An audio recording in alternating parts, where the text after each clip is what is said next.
Now today we're looking at Jazz Stripes playing cards. This is such an elegant deck, and I cannot wait to show it to you. It's honestly just, it's such a gorgeous deck. I'm just so excited to show you guys. I really am. So if you guys want it, I'll leave it in the description so you guys can pick it up for yourselves. But without any further ado, let's get into this deck review right now. Now clearly I've already looked at it. I've actually filmed the whole review at this point. I just had to go back and film that first part. That's why it's already broken. But don't worry, it's not going to make any difference on how you see it. So in the front of it, you're going to see that it says Jazz Stripes with the normal Jazz Stripe. So all the way around, complete wraparound design, which I absolutely love. I love wraparound designs. It does go a bit onto the top, and the bottom just has some ad copy, which I will let you read, because in all fairness, I'm not reading all of that. And it is printed by Card Monday, which means you know that it will feel fantastic, but I'll get into more of how it feels in a second. Now most of the time I would be done with the tuck box at this point, except for you have to break the tuck box. Like literally you have to, like this, and it opens up this way with this little hinge in the back like that. So it's super, super cool. And now I'm done with the tuck box. So for the back design, it is a borderless back design, which I absolutely adore. Seriously, it is super cool. And when you fan this deck, oh my word, I cannot wait to show you this, but that comes later in the video, so you'll just have to wait a second. But it's done with this amazing like bluish green. It leans a little bit more blue, which is why the background is the way it is. You have a little bit of blue on that side. You got the purple on this side. It's just some top-notch stuff. I don't mind saying it so myself, which, in all fairness, I don't. Now for number cards, I can't really say anything special because, well, they're all just standard. So, not that standard is the bad thing. I actually like standard in a lot of cases because it does make performing Magic a lot easier, and I'll get into that in a second.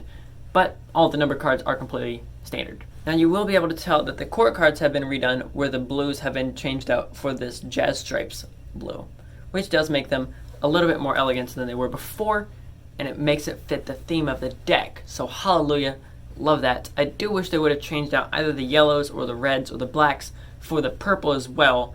I think that would have tied it all perfectly together, but they didn't, and it is what it is. Now since the number of cards were standard, I was not surprised when the aces again were all standard. Now does that make me a little bit sad because this deck is so cool to have normal aces? Yes it does. Like just put like a purple border around the black ones and a green border around the red, or switch it.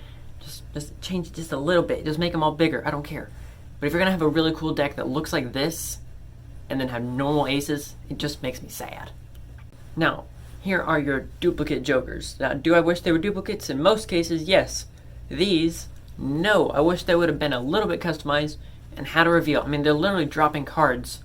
Why can't one be just dropping a bunch of them and they're all showing the backs, and then the other one is dropping cards and only one of them is showing one of the faces, and you have one card that has a reveal? I think that'd be super dope.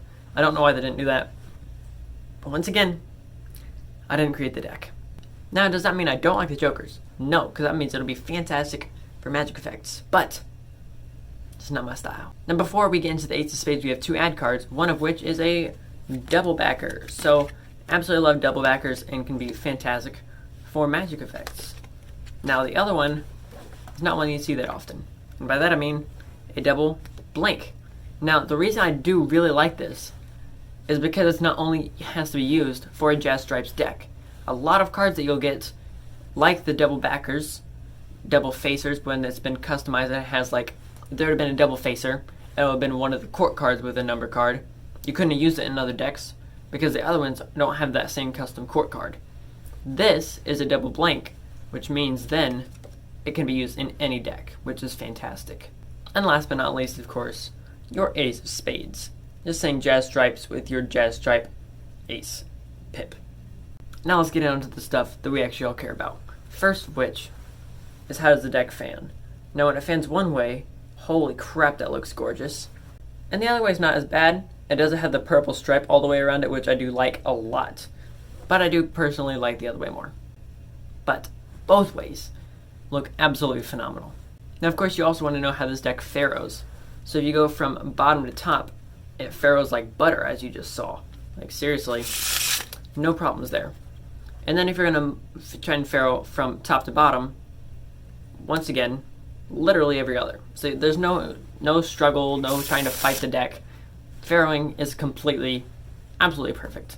Now, how does this deck feel in your hands?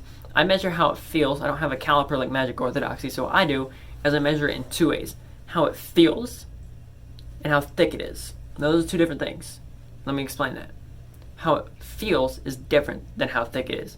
I have a thickness meter, and the thickness meter goes thin, middle of the line, and thick. Now, past thick is you can either call stiff or Mr. Thickums if you want to. Just, you're weird, okay? Just, let's call it stiff. The other version is how it feels, right? So you have buttery, you have middle of the line, you have crispy. After that, I guess you just have burnt. So that's how you have for this deck. Now, where is this deck in relation to those things? So first we're going to go with the thickness, and this is a thick boy. This is definitely a thick boy. When you're springing these cards, you can definitely tell that each of these cards are a little bit thicker than what your normal bicycle deck would be. So you don't have to think, is this a thick deck? Yes, it's very obvious. Like, as soon as you get it out, you can literally just hold the deck and be like, yep, that's a thicker stock. Now, how does it feel? It's definitely a butterier stock. It's not hard to spring. It springs like butter. It really does. Definitely a lot of decks that are starting to pull up more this way now. And I do like a thinner stock personally, but I love buttery. Oh my word. And that does not mean that this deck cannot be used for things like Hot Shot and things where you have to have it more snappy. That's not what that's saying. Like, if I'm trying to do Hot Shot, it works great, right?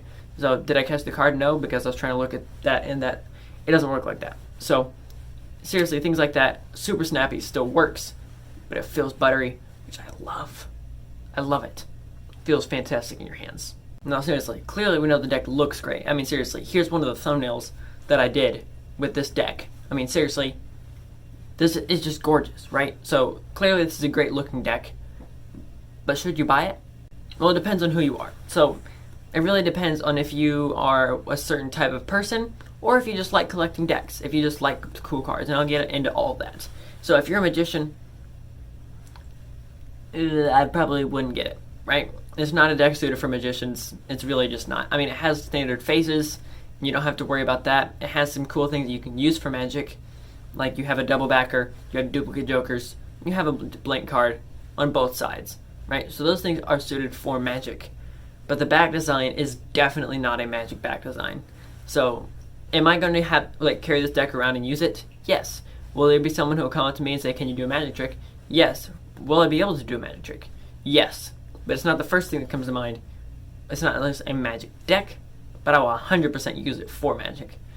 Next is cardists.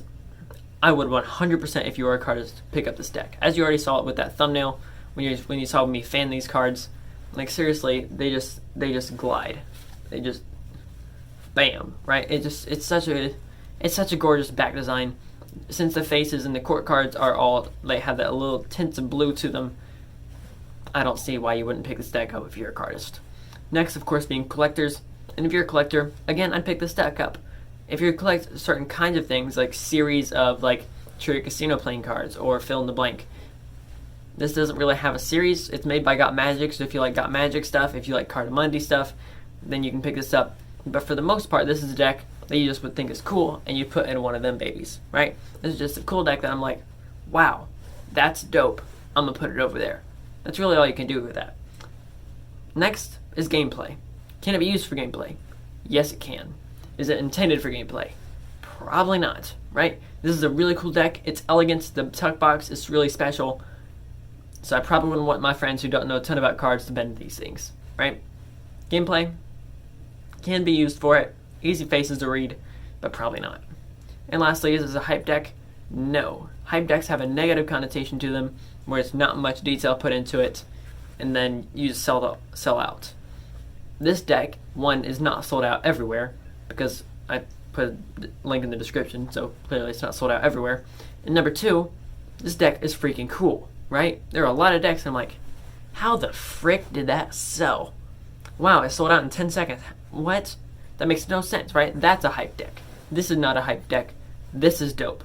So, if you want to check out this deck, once again, I'll hook you guys up. Please make sure to subscribe. It really does help me out. You don't think it does, because you're just clicking a button. But for me, it It means the world. So subscribe and ring the bell. Smash that like button. And drop a comment if you like borderless decks, because I'm a big old fan of them. But not everyone agrees with me. So if you like borderless decks, let me know, and I'll catch you in the next one. This is Card Perfect, signing off. Come on now. It's top 100 decks time. You know this is going in it. So we had a slight problem. It wouldn't fit because the tuck box is so big. So now we're going to have a top 101 decks when we do that in November. So yeah, we're going to have like the top 101 decks as the title. Hopefully I'm going to do a live stream if you guys would like that. I think that'd be pretty dope. But if you don't, clearly I won't do it. I might do it anyways. It just sounds like fun. So I'm probably going to do the entire deck collection of everything on the shelf on my birthday. So clearly that's all going to happen on my birthday. Anyways, I'm just trying to figure out if we should do a live stream or a video. So let me know. And for the second time, this is Card Perfect, shining off. Leave me a joke in the comments because I love to laugh. Haha.